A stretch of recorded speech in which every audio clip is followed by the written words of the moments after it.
Hey guys, tonight we step onto a creaking wooden deck, the salty Atlantic wind slapping your face as you try not to puke over the side of the ship.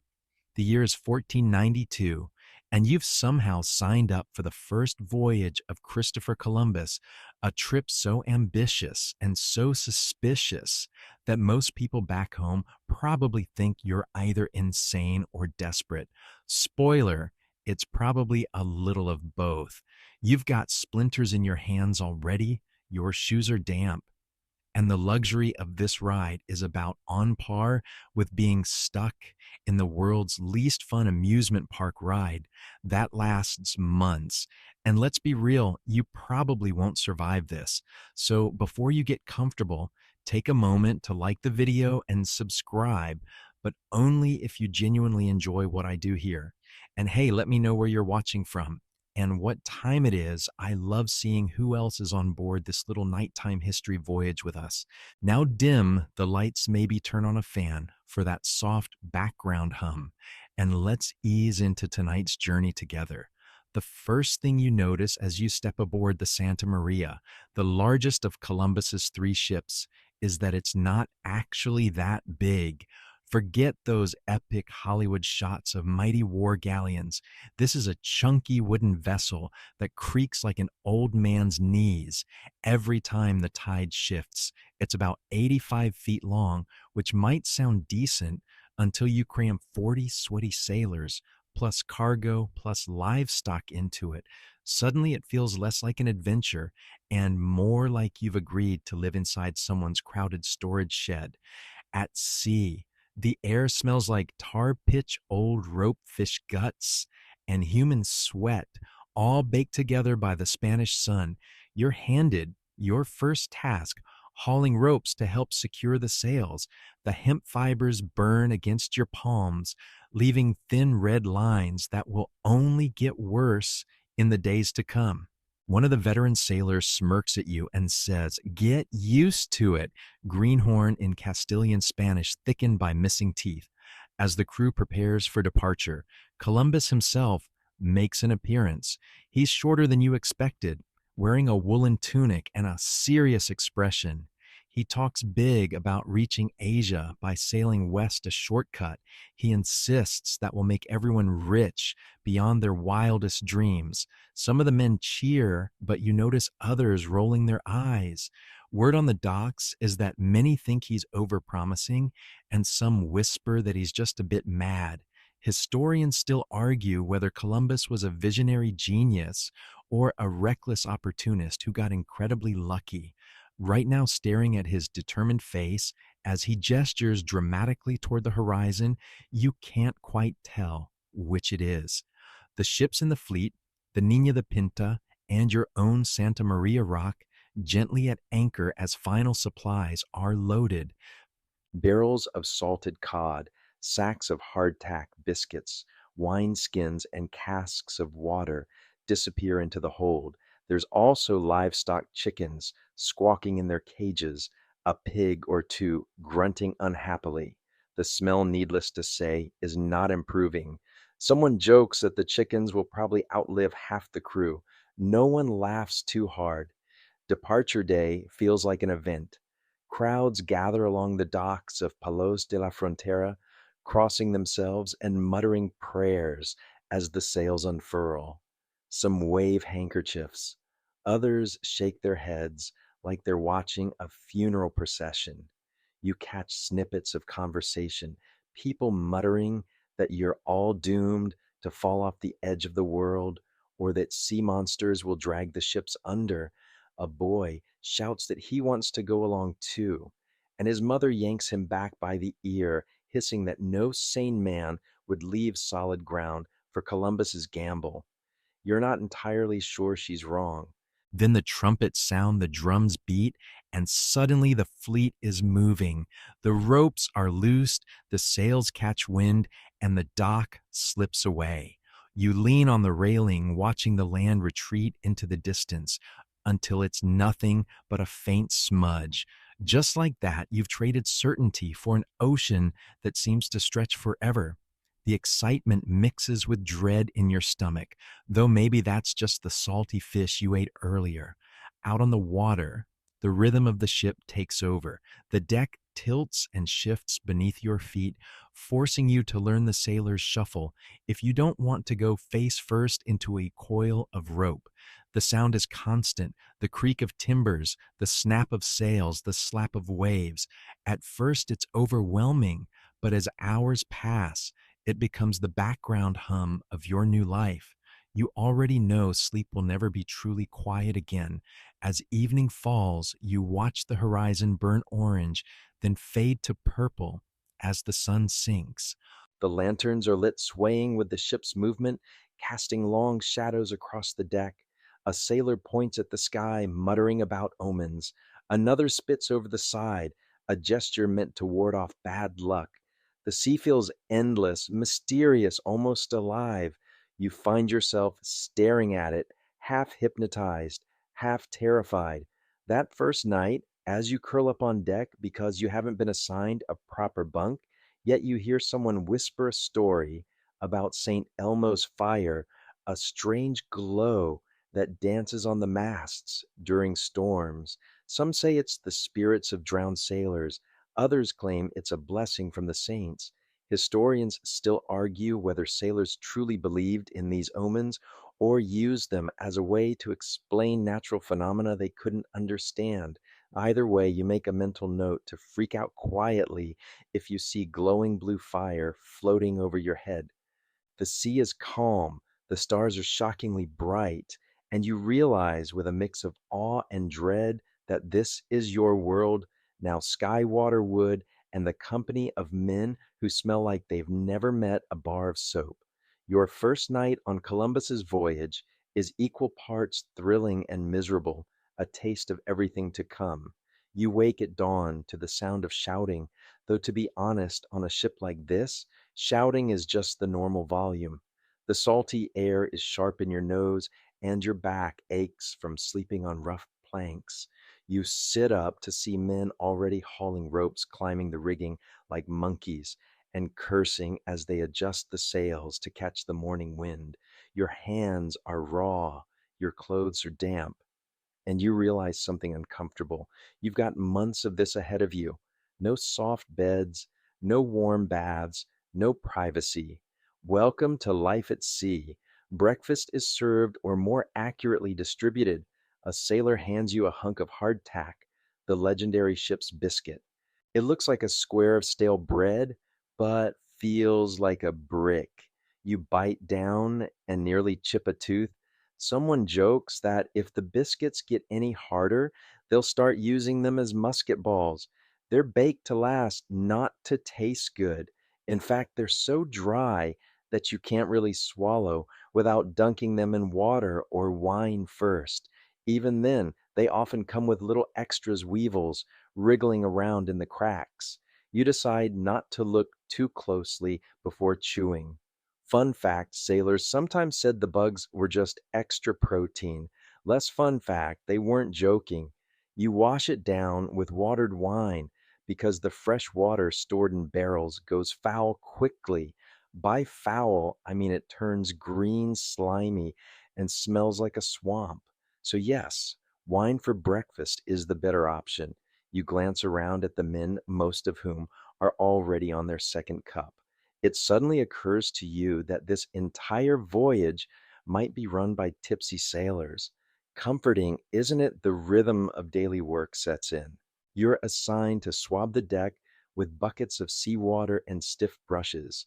The wood is rough, salt stained, and splintery, and you soon realize that swabbing the deck is less about cleanliness and more about preventing rot.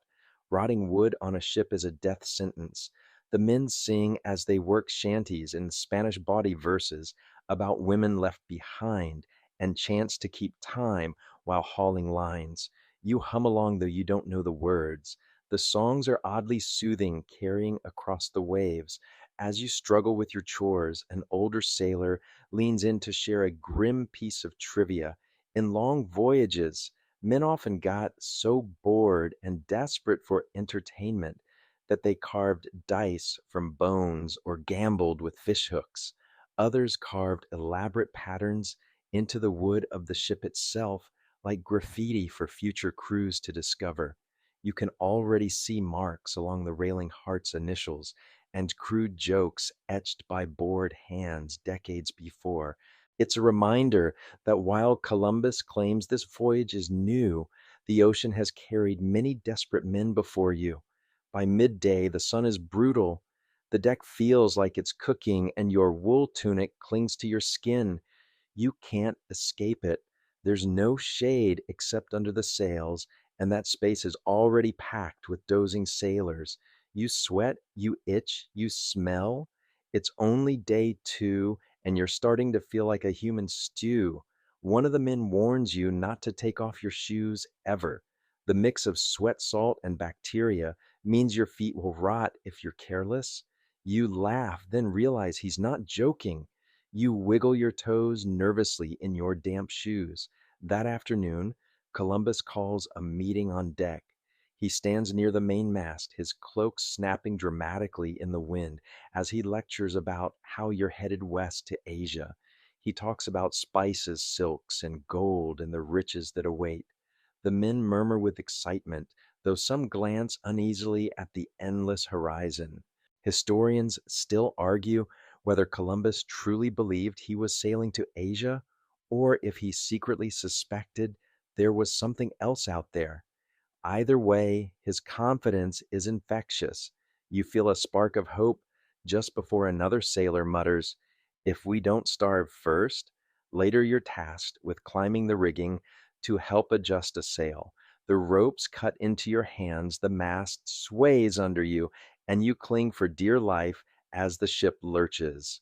From up high, though the view is breathtaking, the ocean stretches in every direction, glittering blue and terrifyingly empty. No land, no birds, nothing but water and sky. For a moment, you feel both powerful and incredibly small. Then the wind shifts, the sail slaps against you, and you nearly lose your balance. That's enough awe. For one day, you scramble back down, heart pounding. As night falls, dinner is served, more hardtack this time, with salted cod that tastes like someone soaked leather in seawater. The men gather in little groups, trading stories. One sailor swears he saw a sea serpent, once its scales shining under the moonlight. Another tells a tale about sailors who sailed too far west and fell into an abyss. You laugh nervously, but you notice how serious their faces are. Historians still argue whether sailors truly feared falling off the world in 1492, but on this ship, the possibility doesn't seem completely dismissed. That night, as you lie on the deck, again your stomach aching from salt and your ears still ringing from the day's labor, you hear the creak of wood, the snap of sails, and the mutter of men in the dark. Above, the stars are dazzling, brighter than anything you've seen on land. A sailor points out constellations: Orion, the Pleiades, the North Star. Navigation depends on those stars, he explains, and suddenly you feel a flicker of respect for the art of guiding ships without maps, GPS, or even certainty. Then he adds with a grin, "Of course, if the clouds roll in, we're all lost." Great. That's reassuring. Your second day aboard the Santa Maria ends with you half dreaming, under the open sky, rocking with the sea, the taste of salt permanently on your lips. Already the land feels like another world. Days begin to blur together. The ship rocks, the sun burns, the food tastes like salted wood, and the work never ends. But then something changes. You notice men whispering, more often voices, low glances, darting toward the endless horizon. It's not just you. Everyone is restless. The days are stacking up and still no land in sight. The truth is, nobody really knows how far this voyage will take. Columbus insists the Indies are just a few weeks west, but weeks have turned into months. You start to understand why sailors mutter curses under their breath when his back is turned. The excitement of adventure is fading. In its place, a gnawing question grows louder. What if we never find land at all? One morning, you notice the bread barrel has grown suspiciously lighter. At meal times, portions are smaller. The cod is more bone than fish, and the men squabble over scraps like dogs. You overhear the quartermaster say that if rations keep shrinking soon, you'll be chewing on leather scraps just to fill your stomach. He's not joking.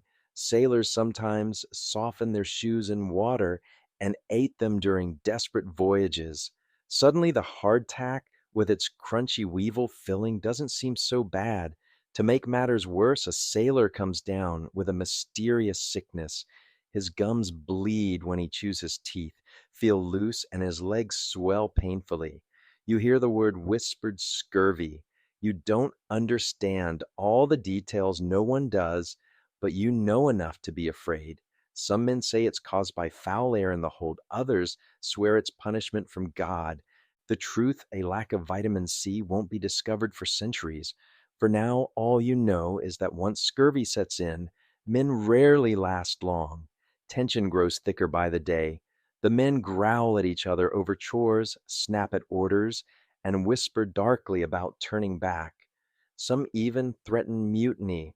If you've never been on a ship full of angry, starving men in the middle of the ocean, let me assure you, it's not the ideal work environment. And then hope. One afternoon, a cry rings out from the crow's nest. Tierra land. Every man scrambles to the rail, straining his eyes. You see it too, a faint line on the horizon, darker than sea or sky.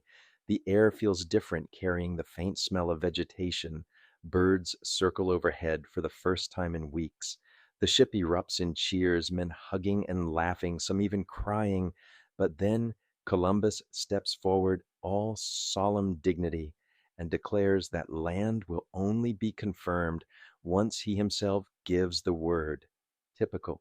He reminds everyone that whoever spotted land first is supposed to earn a hefty reward, but somehow, mysteriously, he later claims he saw it first. Funny how that works. As the Santa Maria sails closer, you realize this is no ordinary shore.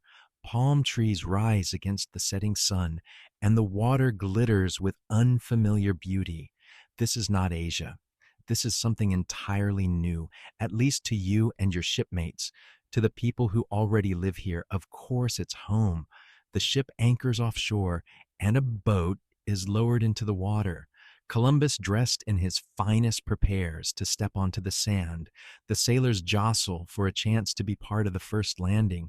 You're pushed along, heart racing. The boat scrapes against the shore, and your feet sink into warm sand. The air is thick with the smell of flowers, earth, and life. After months of salt wood and rot, it feels overwhelming. Columbus plants a flag in the sand and declares the land for Spain.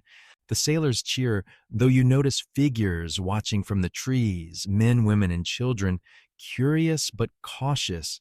The world you knew has suddenly split wide open. That night, back on the ship, the men celebrate. Barrels of wine are cracked open, songs are sung, and for the first time in months, laughter feels real. But under the celebration is something heavier: uncertainty. What comes next? Trade, friendship, conflict. No one knows. As you lie under the stars again, your stomach full of wine instead of hardtack, you realize you've just lived through a turning point in history. You are no longer just a sailor.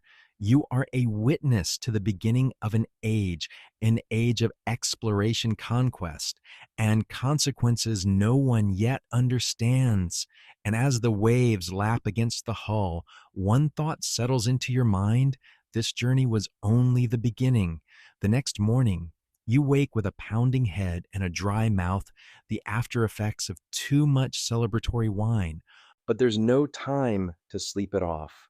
Columbus has ordered parties ashore, supplies need to be replenished, water barrels filled, and above all, he wants to make contact with the people you saw watching from the tree line. You clamber into a smaller boat and row toward the sandy beach, again, the air fresher than anything you've breathed in months. Palms sway above you, and the water is startlingly clear.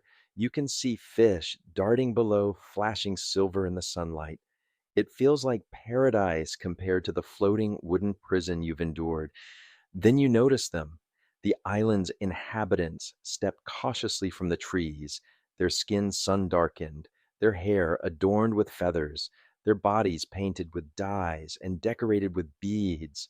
They're unarmed at first glance, though some hold long spears tipped with sharp points. Their expressions are wary but not hostile. One of your crewmates mutters a prayer.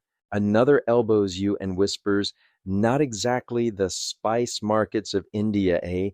The joke draws nervous laughter. Columbus, of course, strides forward with pomp, cross in one hand, banner in the other. He gestures broadly. Speaking Spanish, the locals obviously don't understand. Still, they watch closely, their heads tilted as if trying to measure his intent. Here's a little historical fact. The people you're meeting are part of the Taino, an indigenous group spread across the Caribbean islands. They're farmers, fishers, and artisans, and unlike your own ragged, stinking crew, they actually look healthy. Some even smile, offering fruit, brightly colored, fragrant fruit you've never seen before, bananas, guava, and something that looks like a spiny green melon. You grab one greedily, the sweet juice exploding on your tongue, and for the first time in months, you don't taste salt. But not all exchanges are so easy. When the Taino notice the sailors' iron daggers, their eyes widen. They've never seen metal like this. One man reaches out to touch the blade, and a sailor yanks it back nervously. There's a moment of tension, then laughter when the islander points to the sky and mimics the flash of lightning as though comparing your weapon to thunder. The mood lightens, but you sense how fragile it is. That night, Columbus orders fires lit on the beach. Gifts are exchanged, colored beads and bells from your side, food and cotton from theirs. You're told to watch carefully. Columbus is already writing in his journal describing the Taino as generous, open, and easy to convert. You notice he doesn't write about their steelless weapons or their lack of armor. That he tells the officers privately means they would make excellent servants. You shift uncomfortably. Back on the ship, rumors swirl. Some sailors boast of the gold jewelry they glimpsed around the necks of a few locals. Others dream of going home rich. A few whisper fears that the kindness of the islanders might sour, that these smiling people might soon grow hostile once they realize your true intentions. Daily life changes dramatically now that you're no longer staring at empty horizons. Each day, groups go ashore to fetch water, gather fruit, and chop wood. The ship smells better with fresh provisions. Your belly is no longer hollow, but your work doesn't get lighter. You're constantly hauling supplies, patching sails, or repairing ropes that seem determined to fray at the worst moments. One evening, sitting around a fire on the sand, you hear one of the sailors tell a story that the world is not flat, not round, but shaped like a pear with a stem, and that Columbus believes you're near the stem, a place closer to heaven itself. You snort after everything you've seen, the sickness, the salt sores, the rotten fish. You're not sure heaven looks like this. Still, you admit it's better than staring at an endless sea. But even as life feels almost comfortable, tension brews under the surface. Not all sailors trust Columbus. Some whisper he'll claim all rewards for himself, that he'll twist the tale once you return to Spain. Others worry about what lies deeper inland. If these islands are only the edge of something bigger, what happens when you press farther? And there's something else, a lingering unease you feel when you notice how quickly Columbus talks about possession. He points at rivers, forests, villages, and declares them ours. He points at the people themselves and calls them subjects. You glance at the Taino who laugh by the fireside, who trade fish for bells, who sing songs you don't understand, and you wonder how long that laughter will last. For now, though, You enjoy the fruits, the fresh water, and the chance to sleep on solid ground. The stars seem closer when you're not rocking in a hammock. You close your eyes, bellyful ears filled with the sound of drums from the Taino village. But in the back of your mind, a thought gnaws voyages like this never end neatly. You've stepped into a story that's bigger than you, one that will ripple across oceans and centuries. And whether you like it or not, you're caught in the tide. Morning comes with the sound of gulls and the slap of waves against the hull. But it's not the usual routine of endless horizon watching anymore. Instead, Columbus wants to push farther, exploring more of the island and perhaps others nearby. You're ordered to prepare provisions, load water casks, and keep the ship in readiness. Sailing close to shore now feels almost luxurious. You catch glimpses of sandy coves, rocky headlands, and villages where smoke rises lazily from cooking fires. Children chase each other along the beaches, pointing at your ship like it's a giant sea monster. The Taino paddle out in dugout canoes, sleek and fast, carved from single tree trunks. They offer fruit parrots, even cotton thread. You swap beads and trinkets in return, marveling at how eagerly they trade. One sailor mutters they'd give a mountain for a bell. Another snickers, pocketing extra fruit. You don't mention that some of these same men would have stabbed each other over moldy cheese just a month ago. Life on board improves in small ways. Fresh fruit wards off scurvy, though you didn't have a word for it. Then you simply knew your gums bled less and your joints hurt less when you ate the tart berries and citrus like fruits the Taino shared. The water, though, is still a problem. Barrels filled ashore always sour after a few days. Some men drink straight from coconuts instead a messy but refreshing alternative. You copy them, letting the sweet liquid run down your chin, not caring about the sticky mess. There are awkward encounters, too.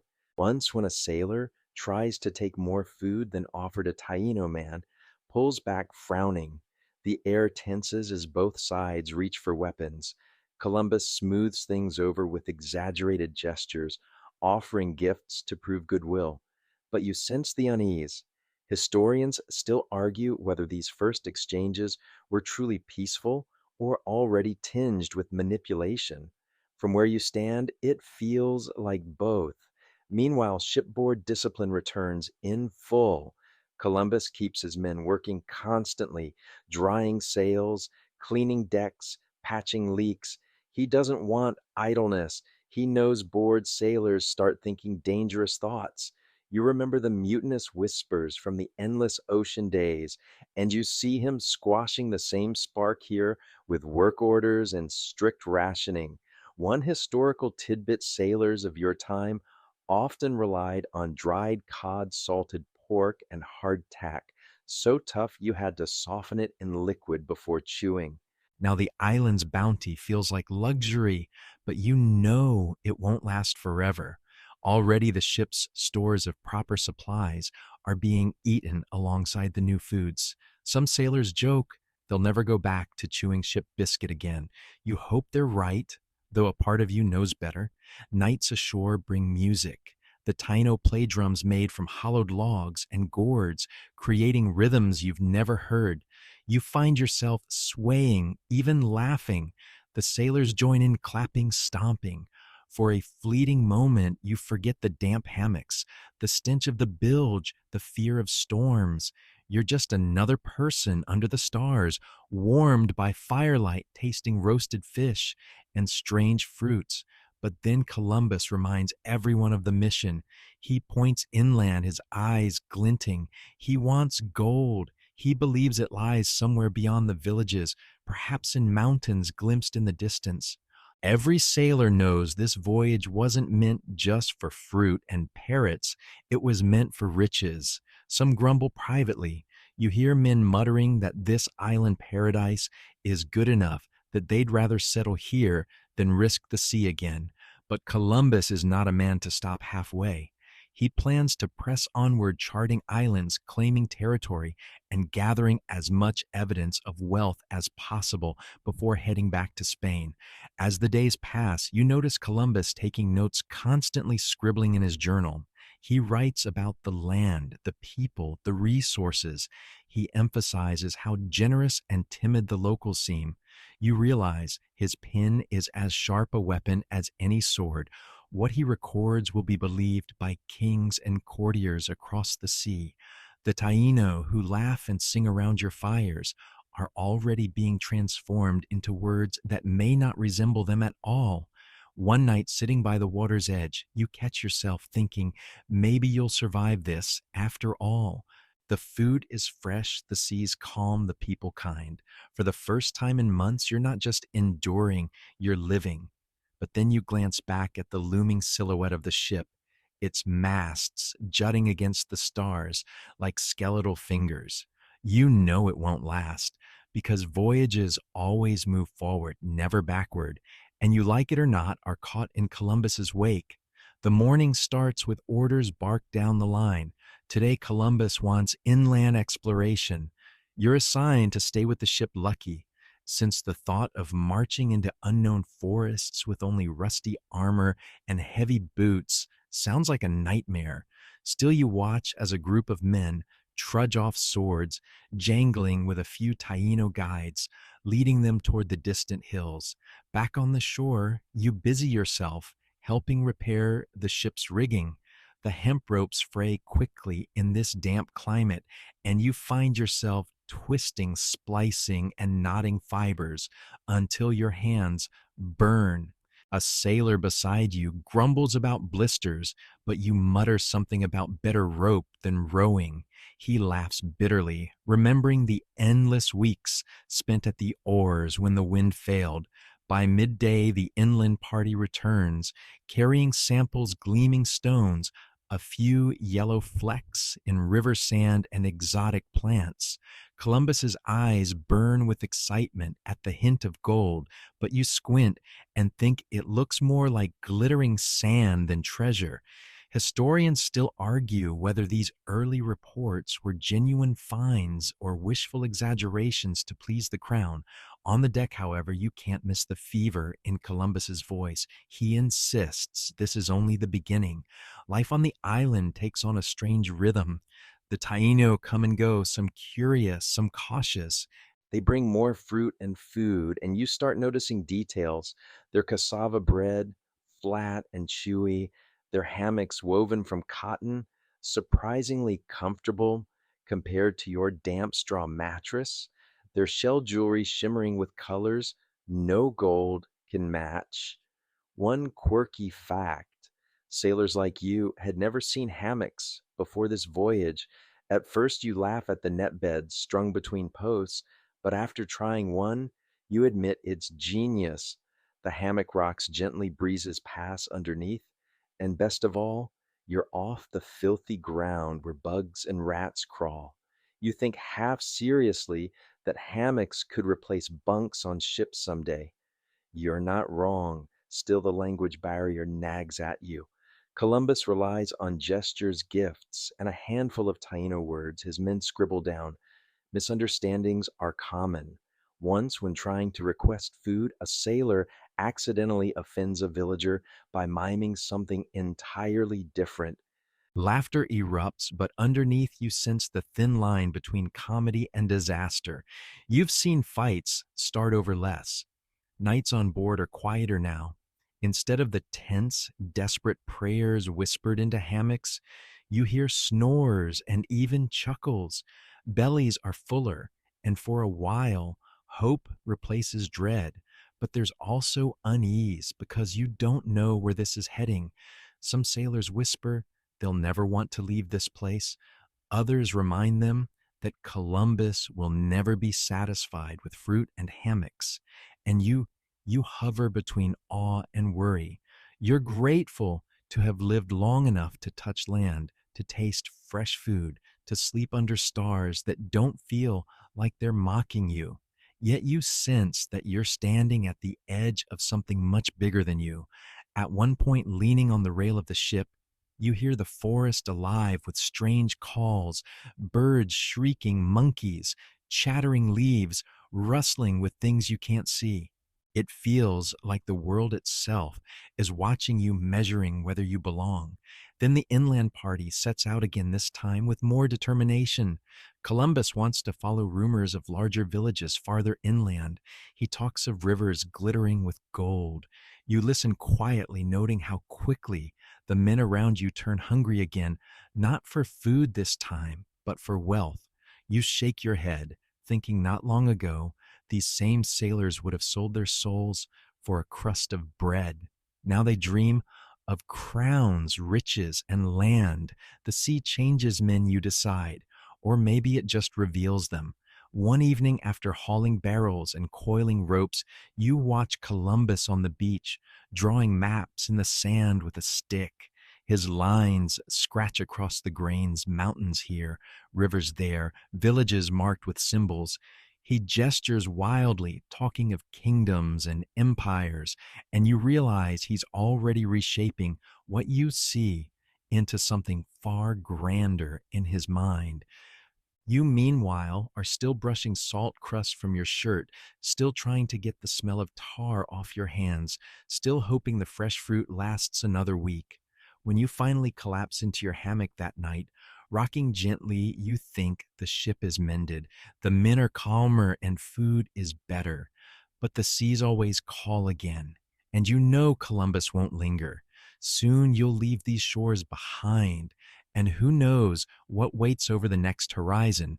The next morning, your stomach growls as you watch smoke curl up from the campfires, the Taino build on the beach. They roast fish on sticks, the skin blistering and crackling in the flames.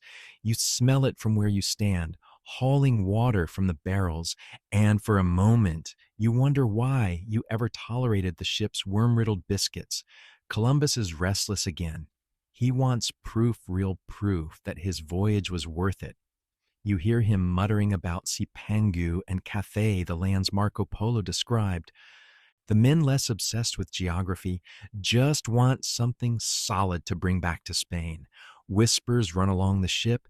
If they return with nothing but seashells and pineapples, the crown might call them fools. Historians still argue whether Columbus knew he hadn't reached Asia, or if he truly believed he was standing on the outskirts of China. On the deck, you glance at the palm trees and bright parrots overhead and think, if this is Asia, it looks nothing like the books promise. The work doesn't stop. You're tasked with helping gather fresh water from a stream. The water tastes sweet and shockingly clear compared to the briny slime in your casks, but the barrels are heavy and the path is muddy, and by the time you filled your quota, your legs are streaked with dirt and your back aches.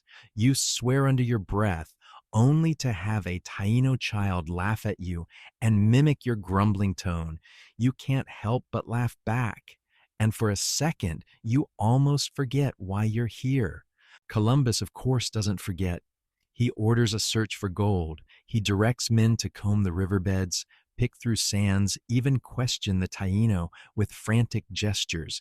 They smile politely and bring him trinkets, tiny nuggets, maybe more copper than gold, but nothing like the endless riches he imagines.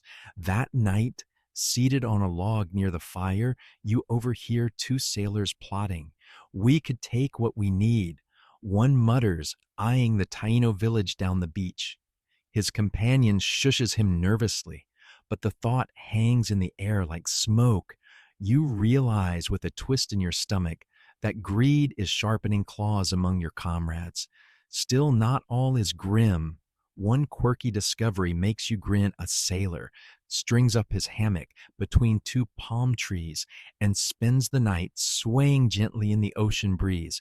By morning, he declares he slept better than ever in his life, and suddenly half the crew wants their own tree beds. You try it yourself and nearly topple out. But once you master the balance, it feels like floating. You decide hammocks might be the only good idea this voyage has ever produced. The Taino continue to feed you generously: cassava bread, roasted fish, Sweet fruits, but Columbus's appetite is different. He wants not just food, but resources. He talks of planting Spanish crops, of raising Spanish animals, of reshaping this place into something familiar. You watch him as he gestures at the land as though he already owns it. It's a strange feeling standing on soil that is not yours while hearing your leader lay claim to it. That evening, you notice tension building. The men joke less and mutter more. Some want to settle here where food and hammocks are plentiful. Others fear that staying too long will invite disaster storms, sickness, or worse, the wrath of unseen enemies inland. As the firelight flickers across the sand, you catch Columbus staring out at the horizon, lips moving as if speaking to himself. His hands clench around the small golden trinkets he's been given. You think the sea isn't finished with us yet. The island may feel like paradise, but Columbus will never be satisfied until he sails on. Later, as you climb into your hammock, you hear the surf pounding the shore. It sounds almost like the ocean is reminding you who's in charge. For all the hammocks and a fresh fruit, the sea waits patiently to drag you back. And you know it will soon. The sails are hoisted again, snapping taut in the wind, and you feel the ship lurch as the ropes groan against the mast. The island recedes into the distance, the palm trees shrinking until they are just tiny green brushstrokes against the blue horizon. Part of you is relieved. You've avoided mutiny, hunger, and despair for now. Another part aches, though, leaving behind hammocks, sweet fruit, and the laughter of the Taino. Columbus paces the deck like a man possessed. He claims the islands to the west are rich with gold, and he insists there must be larger lands still hidden further out. You overhear him telling Martin Pinzon that he will not return to Spain empty handed. You sigh. This obsession with gold is beginning to feel like chasing smoke. You can see it, but it always slips away. Historians still argue whether Columbus was driven by genuine belief in his mission or sheer stubborn pride. You lean on the rail and wonder if there's even a difference. The sea greets you again with its usual cruelty. The waves roll and slap against the hull, and spray stings your eyes. The food is dwindling, and even with the fruits and roots you brought aboard, the old problem returns. The biscuits crawl with weevils, and the salted meat tastes like rotting leather. You chew anyway because you have no choice. One night you find yourself standing under the vast sweep of the stars. They blaze across the black dome of the sky, countless pinpricks of light. You try to trace constellations you know, but you can't help noticing how different the stars look here, shifted slightly as though the heavens themselves tilt away from Spain. The sea creaks beneath you, and you imagine the ship suspended not just on waves, but in the middle of an endless map, both earth and sky charted only in Columbus's mind. Below deck, the sailors are restless again.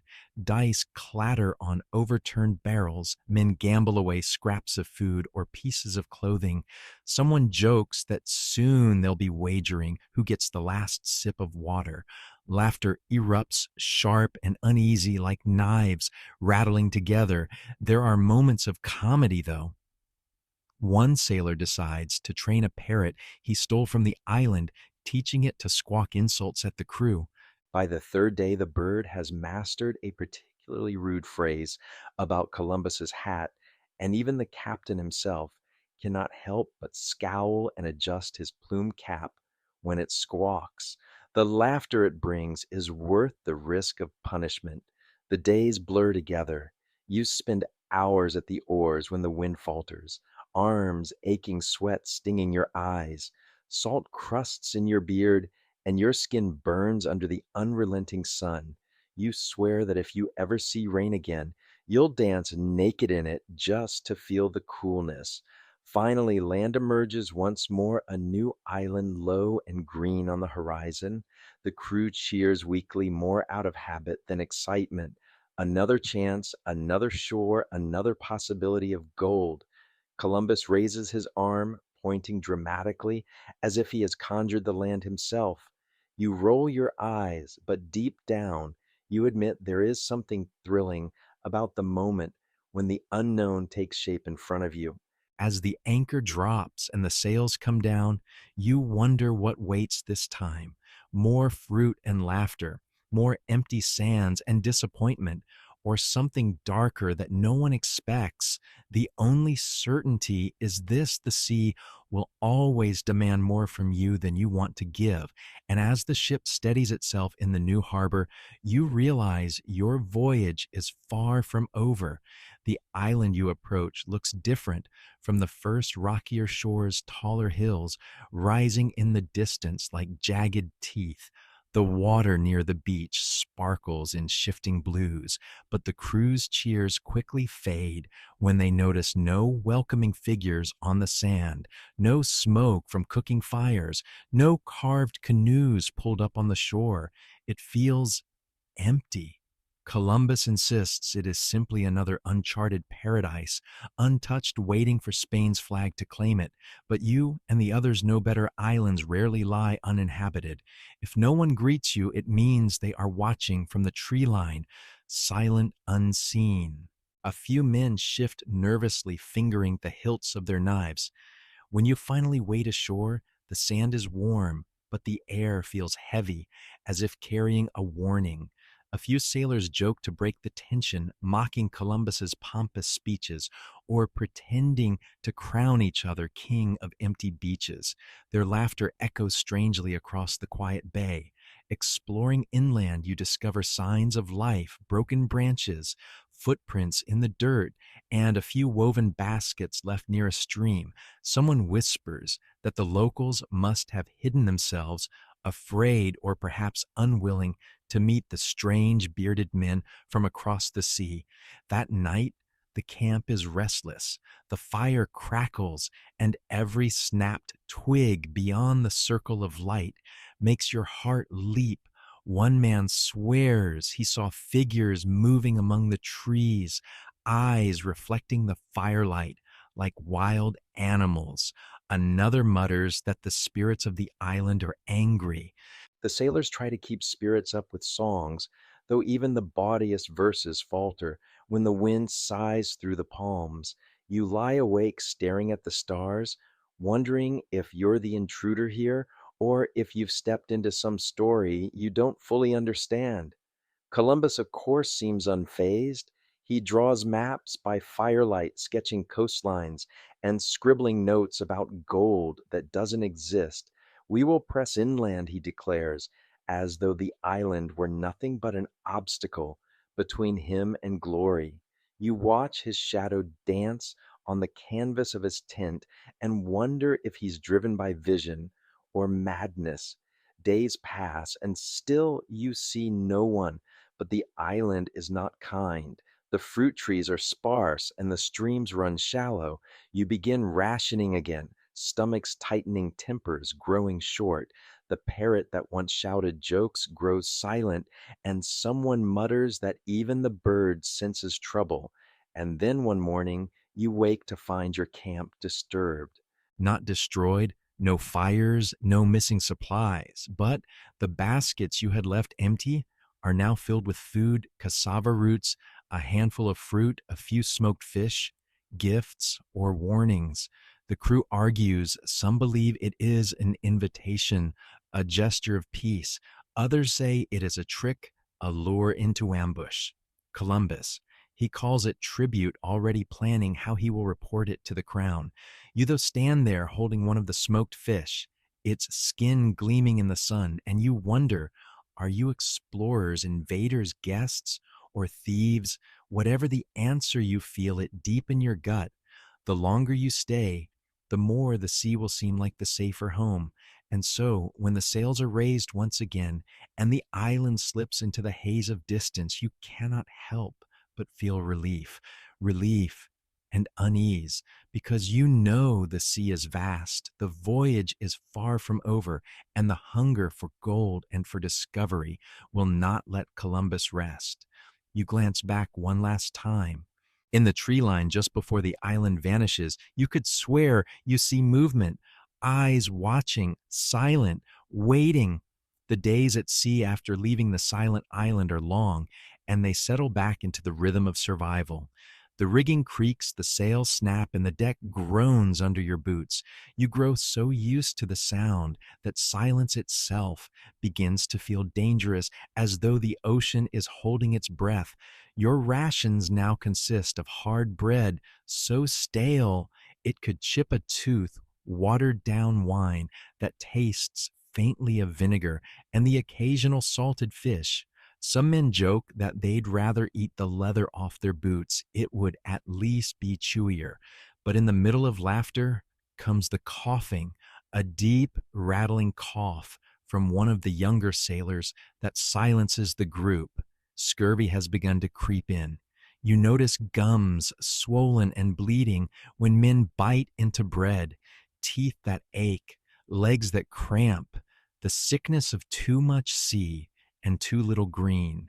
Historians still argue whether Columbus fully understood scurvy. Some say he believed it was a curse from God, others that he simply ignored it. But you know it as the slow rot of sailors. One man insists a cure is possible. On islands, the locals eat fruit. That's the secret, find fruit, and you'll live forever. The others laugh, but you keep the thought tucked away, half hope, half desperation. The sea is not idle in its punishments. A sudden storm rises without warning, waves hammering the ship like a giant's fist. You cling to the rigging as the Santa Maria lurches sideways, the mast groaning like a wounded beast. Salt spray stings your face. Lightning flashes across the horizon, and for a terrifying moment, you are sure the ship will split in half. In the chaos, one sailor is swept overboard. His cry is brief, swallowed by the dark. The ship cannot stop, cannot turn. The sea has claimed him. You stand there drenched and trembling, thinking how thin the line is between you and that black water. One wrong step, and you vanish without a trace, as though you never existed. The storm passes as storms do, leaving a sky scrubbed clean, stars burning brighter than ever.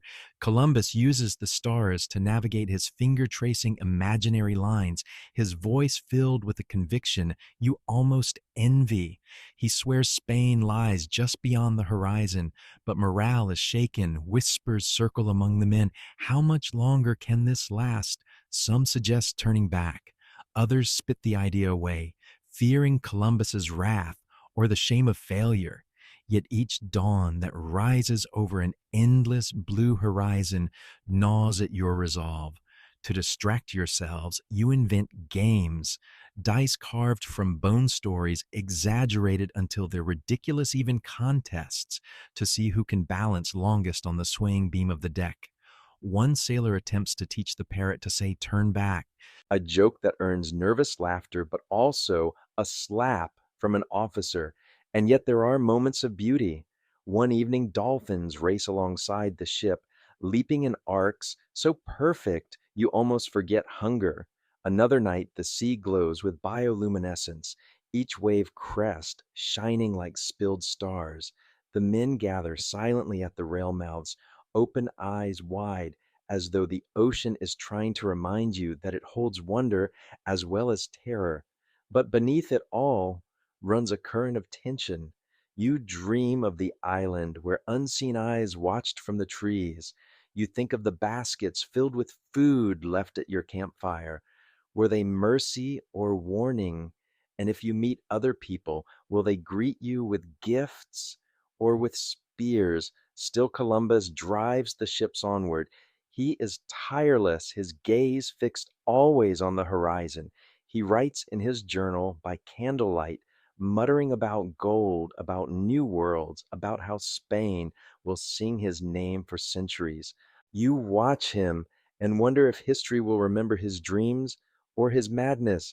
When you crawl into your hammock that night, rocked by the ship's gentle sway, you find yourself whispering to the sea, bargaining just a little more bread, just one sight of land. Just let me see Spain again. And though the waves answer only with their endless hush, you imagine just for a moment that they listen. The following days are marked by silence, the thick, heavy kind that presses on the back of your neck and makes every creak of the ship sound like a drumbeat. The men speak less. They conserve their energy, conserve their words. Even jokes are tired, now reduced to half smiles and muttered phrases. Food rations shrink again. The ship's carpenter carefully saws into barrels only to reveal flour crawling with weevils. You watch as men shake out the insects and eat anyway. Hunger has erased disgust. Salt pork, once precious, is now gray and slimy with age. You chew because you must not because you want to. The sickness spreads. The boy who coughed now lies curled in the shade of a sail, too weak to rise. His gums ooze blood when he groans. Some of the older sailors whisper prayers over him, but you notice they do it quietly, almost guilty, as if they fear they might be next. One night Columbus gathers the crew. His voice, sharp and commanding, cuts through the gloom. He declares with conviction that land must be close. He insists the seaweed floating in the water, the drifting birds, even the faint smell of earth carried on the wind are signs. Historians still argue whether these speeches were honest faith or desperate manipulation. But in that moment, under the stars, you want to believe him. The next morning, you help repair torn sails. The canvas is patched so many times, it looks more like a quilt than proper cloth. Your hands are cracked, blistered, rope burned, saltwater crusts on your skin, leaving you itchy. Every task feels slower, heavier. Even hauling buckets of seawater across the deck takes effort. A quirky superstition begins to spread. One sailor swears that if you whistle at the sea, it calls a storm. Another insists that the ship's parrot is a cursed omen. Since it learned to say turn back, he believes disaster is inevitable. The crew laughs nervously, but you notice the parrot gets fewer scraps than before. By the fourth week, desperation sharpens into paranoia.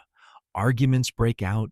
A sailor accuses another of stealing extra rations. Voices rise, fists fly, and for a moment it feels as though the ship itself might erupt into chaos. Columbus intervenes, his presence alone enough to settle the brawl, but resentment simmers. And then, as if mocking your despair, nature gives you another wonder. A massive whale surfaces alongside the ship, so close you could reach out and touch its slick skin.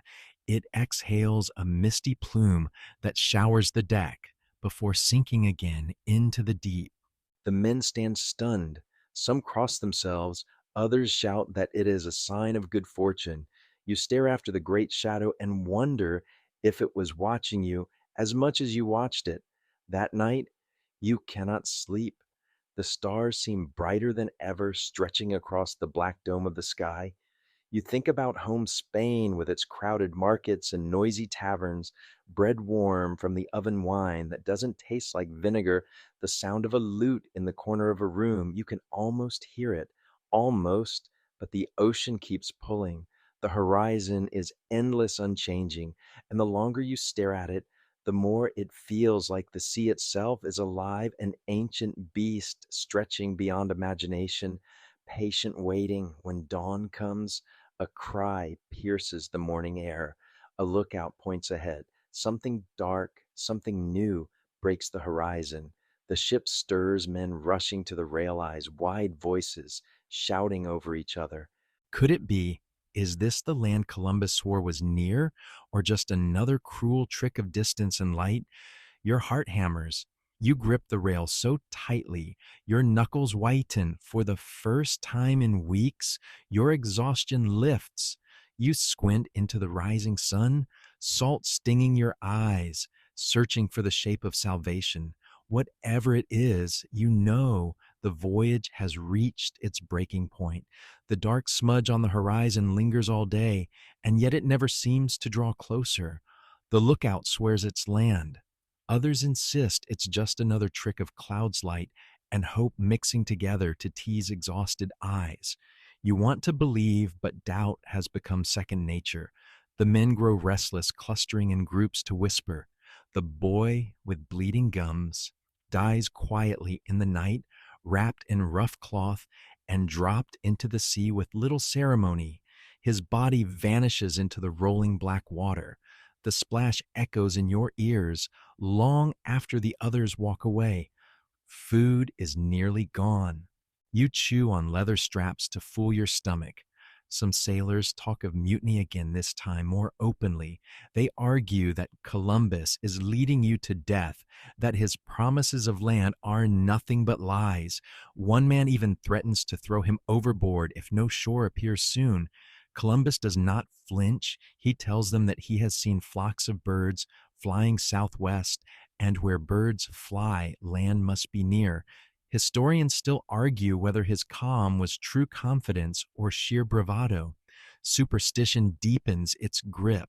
One sailor carves a crude cross into the mast to ward off demons of the sea. Another refuses to sleep, convinced that mermaids crawl aboard at night to drag men into the waves. The parrot screeches louder each day. Turn back, as if mocking everyone. You would laugh if your throat weren't so dry. And then, just as tempers boil, nature plays another cruel trick. The ship enters a patch of dead calm. The sails hang limp. The water lies still as glass. Days pass without wind, and the vessel becomes a floating coffin. The men grow gaunt, their skin burned and cracked. You lick dew from the rigging in the mornings just to moisten your mouth. Yet in the silence there is also awe. At night, the sea glows with strange light. Phosphorescent plankton shimmer like spilled stars, and when the ship cuts through the water, the wake glows green and blue. The sailors whisper it is magic proof of the world's hidden mysteries. You lean over the side, mesmerized by the living glow. It feels like the ocean is breathing. Finally, mercifully, wind returns. The sails swell, the ship lurches forward, and for the first time in weeks, the men cheer. Their voices crack, but their joy feels almost human again. 2 days later, just before dawn, a shout rings out. Land. The cry is different this time. Urgent, certain. Men scramble to the rails. You rush with them, heart pounding. There it is, the dark shape of an island, rising from the horizon, unmistakable solid real. Palms sway faintly, though distance blurs the details. Cheers erupt. Some men weep openly, others fall to their knees in prayer. Columbus, standing tall at the bow, allows himself a small smile. For once, no one challenges him, yet beneath the relief, there is fear. What will you find? Are there people here? Are they friend or foe? The island looks like salvation, but the unknown is its own kind of terror as dawn spreads across the sky. Painting the waves in gold, you realize this moment will divide your life. Everything before was suffering endless sea despair. Everything after will be something new, though whether it is wonder or horror, you cannot yet know. The ship sails closer. You smell earth flowers, strange fruits carried on the wind. Your empty stomach growls violently. Men crowd the rail, wide-eyed, desperate to touch land. You can almost taste it, the promise of relief, the end of the endless ocean, but something deep inside whispers, the true voyage has only just begun. The island rises larger and clearer with each passing hour, a lush green jewel floating in the endless blue. The palms sway like they've been waiting for you, teasing you with shade and fruit. The shoreline gleams with bright sand that makes your eyes ache after weeks of nothing but water. You lean over the side, smelling damp earth and flowers carried by the breeze.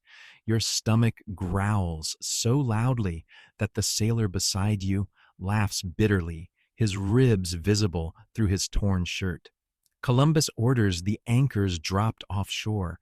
The men can barely be held back. Some mutter about jumping overboard and swimming the last stretch. You grip the railing and feel your arms tremble, not from effort, but from anticipation. After all this suffering, after weeks of despair and near mutiny, the world is giving you land. When the boats are lowered, you stumble into one, nearly falling from weakness. The oars dip, the wood creaks, and the shoreline looms closer. Birds circle overhead, exotic and strange, calling out in cries that sound unlike any gull you've ever heard. One man reaches over the side and trails his fingers through the shallow water. Sweet water, he whispers, fresh. His voice cracks on the word. The prow grinds into sand, and suddenly it's real. You step out, legs shaky, and feel the earth beneath your bare feet. Warm, firm, solid. You laugh despite yourself, a broken sound that blends with the cries of the others. Some sailors kneel and kiss the ground. Others gather handfuls of sand and press it to their faces as though it were treasure. Columbus, draped in his finery, raises a banner and makes a grand gesture, claiming the land in the name of Spain. Historians still argue whether the sailors actually understood or cared about this ceremony. You, for one, don't. All you can think of is the shade of the trees, the promise of fruit, the chance to drink water that doesn't taste like rotten wood. As you stumble inland, you find a grove heavy with unfamiliar fruit, green, yellow, red shapes, and colors you've never seen. You bite into one without hesitation, juice running down your chin, and for a moment you forget the months of hardship. The flavor is sharp, sweet, alive. It is as though your tongue itself has woken from a long sleep. But soon murmurs ripple through the men. Movement, figures appear at the edge of the trees. People, their skin is copper toned, their hair dark and long. They watch silently, weapons in hand but lowered. You and the other sailors freeze fruit still dripping in your palms. Columbus steps forward, spreading his arms with exaggerated confidence. He offers trinkets, beads, bells, polished metal. The islanders exchange glances, then approach cautiously. You see their eyes flicker over your strange clothes, your pale skin, your desperate faces. You realize in that instant that to them you are the curiosity, the oddity, the alien. The first exchange is peaceful, awkward, a fruit for a bead, a feathered headdress for a piece of cloth. One sailor laughs nervously and tries to imitate their gestures, earning confused stares. The islanders laugh back, a sound light and clear. For a moment, the tension softens, but as the day wears on, unease grows. Some sailors whisper greedily about gold, about what riches might lie hidden here. Others, weaker and feverish, cling to the shade and food, their only thought survival. You feel the eyes of the islanders always on you, calm but unblinking, as though weighing what sort of guests you truly are. When night falls, a fire burns on the beach. Some sailors collapse into sleep in the sand, too tired to move farther. Others sing weak songs, their voices ragged but joyful, echoing strangely under the stars. The islanders keep their distance but never fully vanish into the trees. Their silhouettes flicker in the firelight, reminding you that this land is not empty, not yours. You lie back, the ground firm beneath you, and gaze at the stars. They look the same as at sea, but now they feel less cruel, less mocking.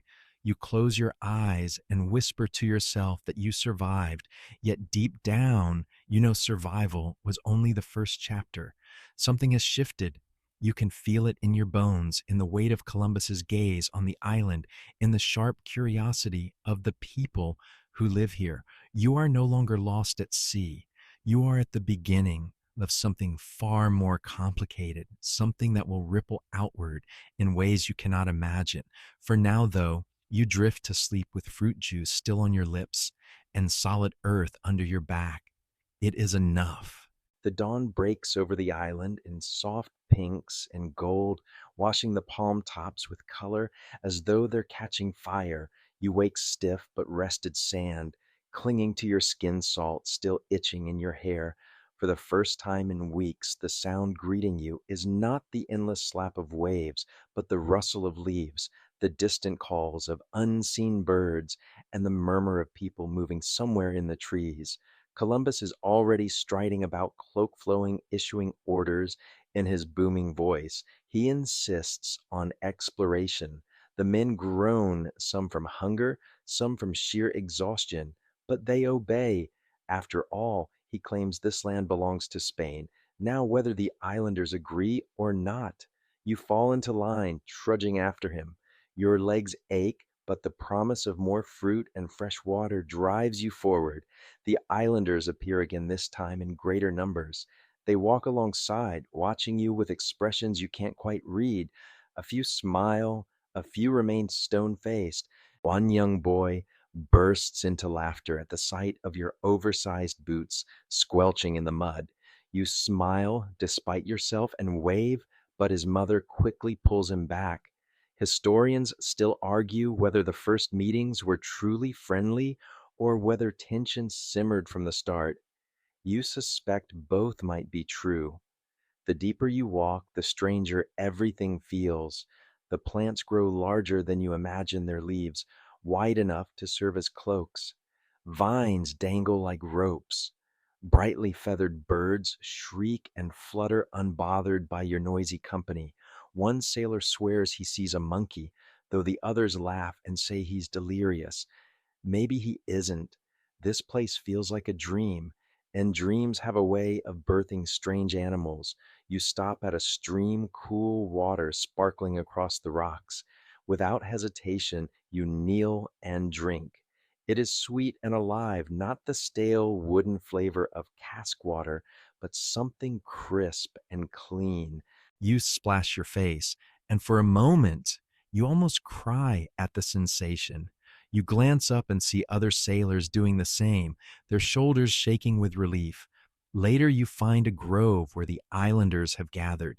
They carry baskets woven from reeds, filled with fruits, roots, and fish gleaming silver in the sun. One elder gestures for Columbus to approach. There is a long pause, a silence heavy with possibility. Then the elder presses a piece of fruit into Columbus's hand. The admiral beams as though he has been crowned king of the island, but you notice the islanders' eyes linger more on your swords and knives than on your faces. Their gazes are sharp, calculating. You feel your stomach knot. Maybe they wonder why strangers carry steel when they already have food, water, and land. Maybe they know more than they let on. By nightfall, Columbus has ordered a crude cross planted on the beach. He claims it is to honor God, but you suspect it is also to mark the land as ours. Some sailors cheer, others only murmur uneasily. You watch the islanders standing in the tree line, their expressions unreadable in the firelight. Did they understand the meaning of the gesture? Historians still argue whether they did or whether they simply saw it as another odd ritual from strange pale men. Later by the fire, you hear sailors whisper greedily, "Gold, always gold."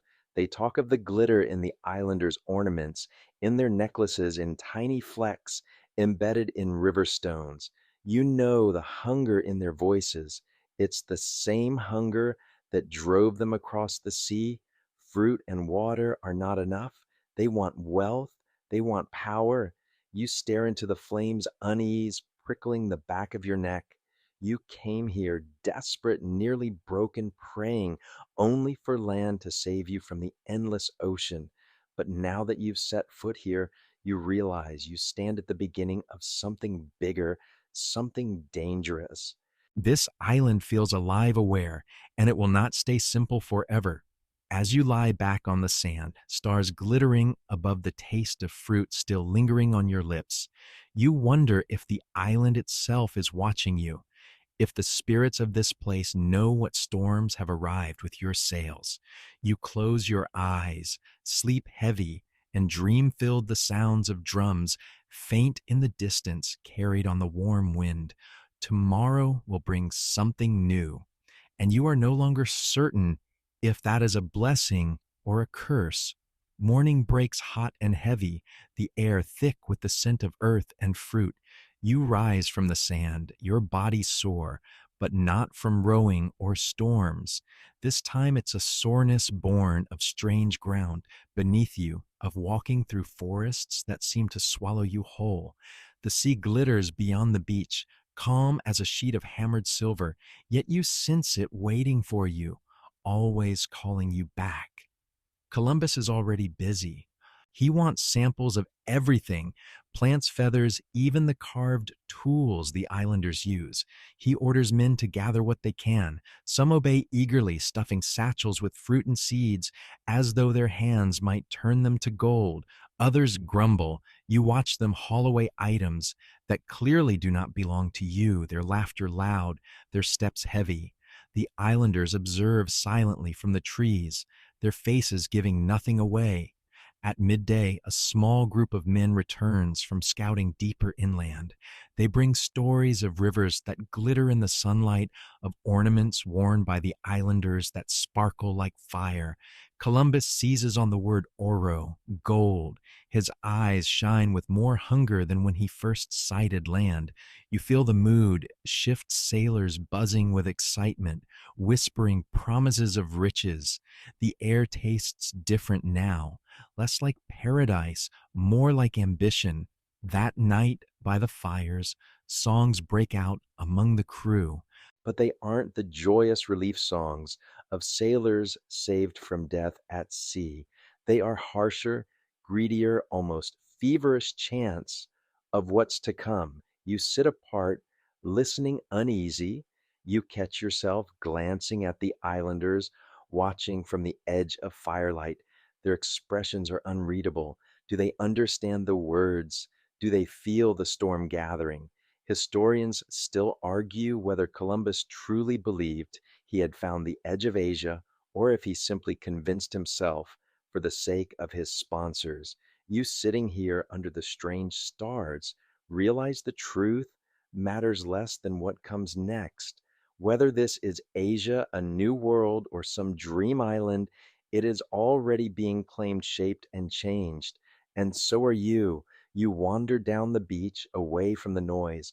The tide whispers softly against the shore, carrying the faint glow of moonlight. You lie back, the sand cool beneath your head. Above you, constellations burn in unfamiliar shapes, stars bright enough to sting your eyes. The ocean hushes like a lullaby. You think of home, the faces of family you may never see again, the streets of Spain that feel more dreamlike now than these forests. You wonder if history will remember you or only Columbus, his name sewn into maps like a permanent scar. Probably the latter.